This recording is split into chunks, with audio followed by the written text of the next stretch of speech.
So you're thinking about retiring in North Georgia. It can feel a little overwhelming, right?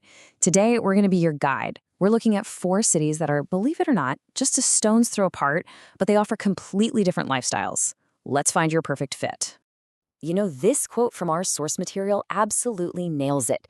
It's so easy to fall for that headline number, the home price, or get swept away by a beautiful lake view and completely miss the hidden trade-offs. And honestly, it's a mistake that can cost you thousands and really change your quality of life for years to come. So to make sure you don't fall into that trap, we are going to look at the full picture. We're going to break down all the key factors. We're talking cost, lifestyle, and even future-proofing so you can make a choice you feel great about. Okay, let's meet our contenders. First up, we've got Buford, which is really the retail hub. Then there's Suwanee, the super walkable village. You've also got Flowery Branch, that quiet lakeside town, and Gainesville, the historic heart of the whole region. They're all packed in together, but as you're about to see, what they offer is worlds apart. All right, first up, let's talk money. And I'm not just talking about the price tag you see on the house. We're going to dig in and uncover the true cost of living in each of these spots. Okay, so you look at this chart, and what's the first thing that jumps out? It tells a pretty simple story, right? Gainesville and Flowery Branch look like the clear bargains. I mean, there's a massive price gap compared to Buford and especially Suwanee. Seems like an open and shut case, doesn't it? Well, not so fast. That really attractive sticker price can be, well, a little misleading. There's a hidden financial factor that a lot of buyers just don't see, and it can completely flip the script on long-term affordability. And this is the hidden culprit: property taxes. Just look at this table. The difference is pretty stark. Hall County, which is where Gainesville and Flowery Branch are, has a much higher millage rate than Gwinnett County. So for the exact same priced home, your annual tax bill could be thousands of dollars higher in those cities that looked cheaper at first. We're talking over $4,000 a year. Think about that. Over just 7 or 8 years, that extra cost completely wipes out any savings you thought you were getting on the home price. It is an absolute game changer. Okay, so we've cracked the code on the true cost. Now let's get to the fun part, your actual day-to-day life. Because let's be honest, a great retirement isn't just about what's in your bank account. It's about how you actually want to spend your days.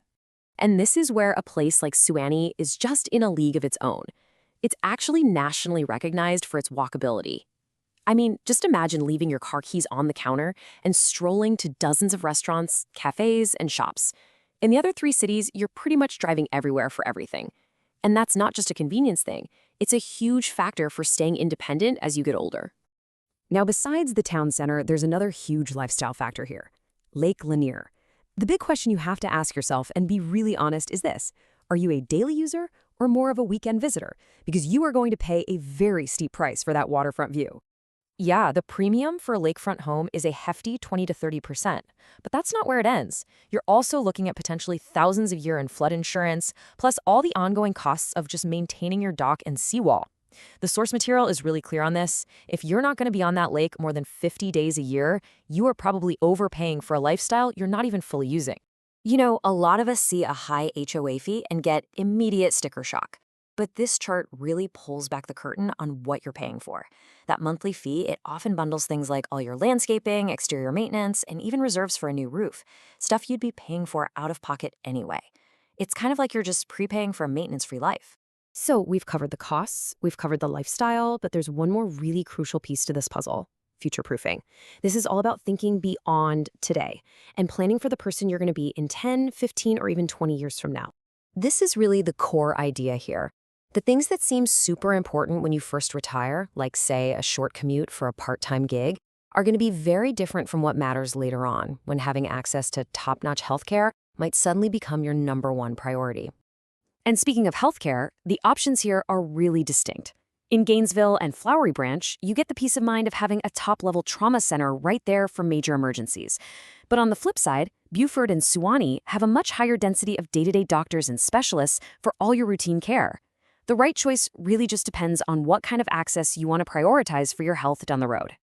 This timeline does such a great job of showing how our priorities just naturally shift.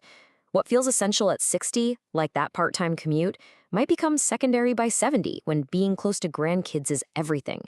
And then by 80, things like walkability could become totally non-negotiable. A smart decision today really takes the needs of your future self into account. Okay, we have covered a ton of ground. Cost, lifestyle, future-proofing. So now, let's pull it all together into a simple, straightforward guide to help you make that final call. Here it is, the decision framework in a nutshell. If getting the most for your money is the absolute top priority, Gainesville is your answer. If you're dreaming of a quiet life right on the water, you should be looking at Flowery Branch. For anybody who wants endless shopping and entertainment at their fingertips, Buford's the spot. And if you really value long-term independence and that vibrant, walkable town center, Suwanee is the clear choice. So at the end of the day, it all comes down to this. It's not about which of these suburbs is the best. It's about which one is the best for you, for the life you really want to live for the next 2 decades. The data is here, the framework is set. Now the decision is yours. Which path are you going to choose?